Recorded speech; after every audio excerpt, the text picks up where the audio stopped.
Thank you very much. Brothers and sisters, we've all come here on this rainy day because we want to stand in solidarity with our brothers and sisters in Kashmir who are suffering unimaginable oppression. Already, for over 70 years, the people of Kashmir suffered.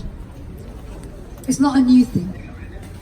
In fact, the very first United Nations resolution that was passed was about Kashmir, and it upheld their right for self-determination, which still has not been granted. This is a long-running human rights issue. This beautiful place which we call paradise on earth has been occupied by soldiers in the most militarily occupied zone in the world, even more than Palestine. That's the reality. The reality is young people are being blinded deliberately with pellets. Women have been raped and are threatened with rape. This latest revocation, which is just a legal document, the power of words, the power of the pen, has unleashed even more violence and oppression, and I'll tell you why. Because although the Kashmiri people's rights had not been upheld, at least their identity was secure. At least they had a home they called Kashmir. At least the protection that was afforded at that time in 1947, that they had the right to their homes, that people couldn't just come and take over, that people couldn't colonize that land from outside. That has been taken away. So now we are seeing not only physical violence, but we are seeing a physical, cultural, social, and political genocide. They are now advertising in the most disgusting language. Go to Kashmir, the women are fair there. Get married there. You can take over. Before, non-residents did not have the right to marry and settle and own property. Now that may sound like a simple thing, but when you think about the population in India and think the population in Kashmir, what's the consequence? Why is this so significant? Why did Modi do this? They did this to get around their illegal occupation, to get around all the United Nations demands that were put upon India, to create a new reality on the ground where Kashmiris don't exist. That's why this is significant. And that's why it's also significant that just a month ago, the Labour Party, the official opposition in this country, made a policy, passed a resolution which upheld the rights of the Kashmiri people and condemned the oppression of India. This too is significant, my brothers and sisters. I'll share with you something personal. Today, the 26th of October, is the day that my beloved father, Salma Yaqoob, passed away 5 years ago. Since I was this high, I went to rallies for Kashmir with my dad. All those coaches, all those demonstrations, crying for Kashmir, shouting for Kashmir.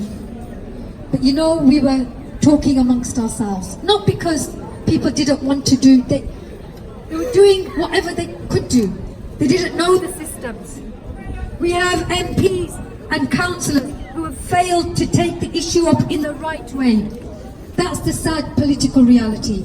And it took one young girl called Uzma in the party conference to put forward an emergency resolution, which has now resulted in the Labour Party having it as an official policy. And India is so angry that immediately,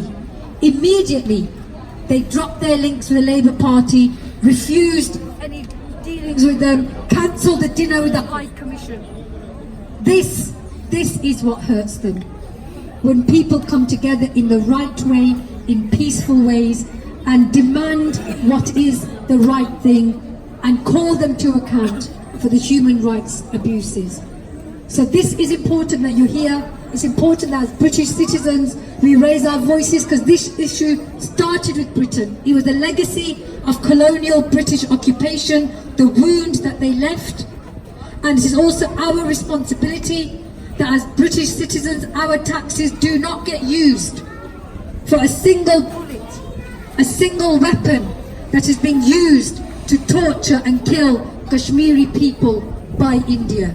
So it is right to call for a boycott. It is right to call for sanctions against India by our country. And this should also be the message that we are taking to Downing Street tomorrow.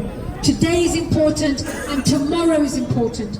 I believe it will be the biggest rally, the biggest unifying force, raising our voices for the people of Kashmir and pointing out to the inhumanity, the oppression, the aggression of the Indian government. And let's be clear, we are not the oppressors. We are calling for peace. We are not calling for war. We are not calling for murder. We are asking for it to stop. This is also the weekend of Diwali, and we have heard how it's been politicized by people claiming that the rally should not happen tomorrow, that there will be violence. No. Just as with Ramadan for Muslims, it's a time for reflection, a time to master our lower selves and improve our higher selves. Diwali, the Hindu festival, is about overcoming the demons. It's about peace. So we say Happy Diwali to our Hindu brothers and sisters. This is not a religious fight. It is a Hindutva ideology which has been exploiting religion. It is Modi's people.